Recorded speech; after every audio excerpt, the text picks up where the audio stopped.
റിജിൽ മാക്കുറ്റിയിലേക്കാണ് പോകുന്നതും. Rijil, silver line എന്നുള്ളത് അത് റദ്ദാക്കുമെന്നുള്ളത് പ്രകടന പത്രികയിലെ കോൺഗ്രസിന്റെ പ്രധാനപ്പെട്ട ഒരു വാഗ്ദാനം കൂടിയായിരുന്നു.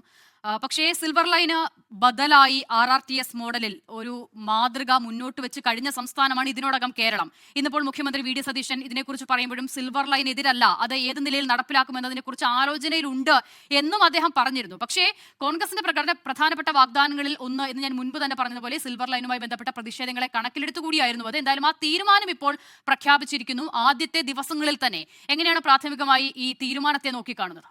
തീർച്ചയായിട്ടും ഇപ്പോൾ കേരളത്തിന്റെ അകത്ത് വികസനം വരുന്നതിന് ആരും എതിരല്ല. പക്ഷേ കേരയിൽ എന്ന് പറയുന്നത് കേരളത്തിന്റെ പാരിസ്ഥിതികമായ സംവിധാനത്തിന് അനുകൂലമല്ല എന്നുള്ളതും അതുമായി ബന്ധപ്പെട്ടിട്ടുള്ള പല ആശങ്കകളും ഈ നാടിനകത്തുള്ള പല വ്യത്യസ്തങ്ങളായിട്ടുള്ള മേഖലയിൽപ്പെട്ട ആളുകളൊക്കെ തന്നെ, പ്രത്യേകിച്ച് അന്നത്തെ ശാസ്ത്ര സാഹിത്യ പരിഷത്ത് ഉൾപ്പെടെ ഈ പദ്ധതി ഒരിക്കൽ കേരളത്തിൽ നടപ്പാക്കാൻ പറ്റില്ല എന്നുള്ള തീരുമാനമെടുത്ത് മുമ്പോട്ട് പോകുമ്പോഴും ഈ നാട്ടിലെ സാധാരണക്കാരും പാവപ്പെട്ടവൻ്റെയും വീടിൻ്റെ അടുക്കളയിലും അവൻ്റെ വീട്ടിൻ്റെ മുറ്റത്തുമെല്ലാം ഈ മഞ്ഞ കുറ്റി സ്ഥാപിച്ചുകൊണ്ട് ഞങ്ങൾ ആ കേരയിൽ വരും കേട്ടോ എന്ന് പറഞ്ഞ് വെല്ലുവിളിക്കുകയായിരുന്നു.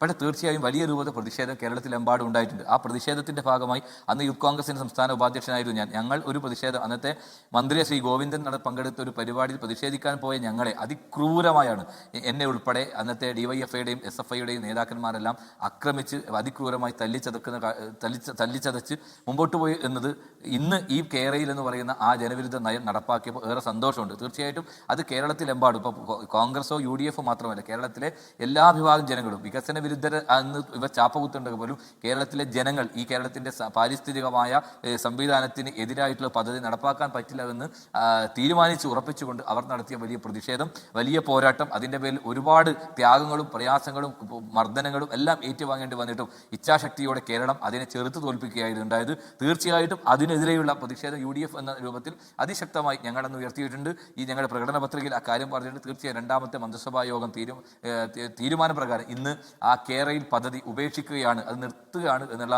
ഒരു വലിയ തീരുമാനം എടുത്തപ്പോൾ വലിയ സന്തോഷം, വലിയ അഭിമാനം ഉൾപ്പെടെ അന്ന് നടത്തിയ സമരത്തിൻ്റെ പേരിൽ ഞങ്ങളൊക്കെ വേട്ടയാടപ്പെട്ടപ്പോഴും അതിനകത്ത് ഒരു അഭിമാനമുണ്ടായി, സന്തോഷമുണ്ടായി. ആ സന്തോഷത്തിൽ ഈ നാട്ടിലെ ഭൂമി ഏറ്റെടുക്കപ്പെട്ട ആ സാധാരണക്കാരായ ആളുകൾ, ആയിരക്കണക്കിന് ആളുകൾ, എത്രയോ സമരങ്ങൾ നമ്മൾ കണ്ടതാണ്, അവരുൾപ്പെടെ ഇന്ന് ആഹ്ലാദ തിമിർപ്പിലാണ്. തീർച്ചയായിട്ടും അത്തരം ജനവിരുദ്ധ നയങ്ങൾ നടപ്പാക്കില്ല എന്ന് ഒരു ഗവൺമെൻറ് ഇച്ഛാശക്തിയാണ്. പക്ഷേ ജനങ്ങൾക്ക് ബുദ്ധിമുട്ടില്ലാത്ത തരത്തിലുള്ള സംവിധാനങ്ങളുമായി ഞങ്ങൾ മുമ്പോട്ട് പോകുമെന്ന് പറഞ്ഞിട്ട് അത് ജനങ്ങളെ കൂടി ബോധ്യപ്പെടുത്തിക്കൊണ്ട് മാത്രമാണ്, അല്ലാതെ അവരുടെ മുകളിൽ കടന്നു കയറിക്കൊണ്ട് അടിച്ചേൽപ്പിച്ചുകൊണ്ട് അവരെ വെല്ലുവിളിച്ചുകൊണ്ട് അവരെ ശത്രുപാളയത്തിൽ നിർത്തിക്കൊണ്ടുള്ള ഒരു വികസന പദ്ധതിയും UDFിൻ്റെ ഭാഗത്ത് ഉണ്ടാവില്ല. അവരെയും കൂടി ചേർത്ത് കേരളത്തിൻ്റെ പാരിസ്ഥിതികമായ അന്തരീക്ഷത്തെ കൂടി മനസ്സിലാക്കിക്കൊണ്ടുള്ള പദ്ധതികളുമായി മാത്രമേ UDF മുന്നോട്ട് പോകുമെന്ന് പറയാൻ കൂടി ആഗ്രഹിക്കുകയാണ്.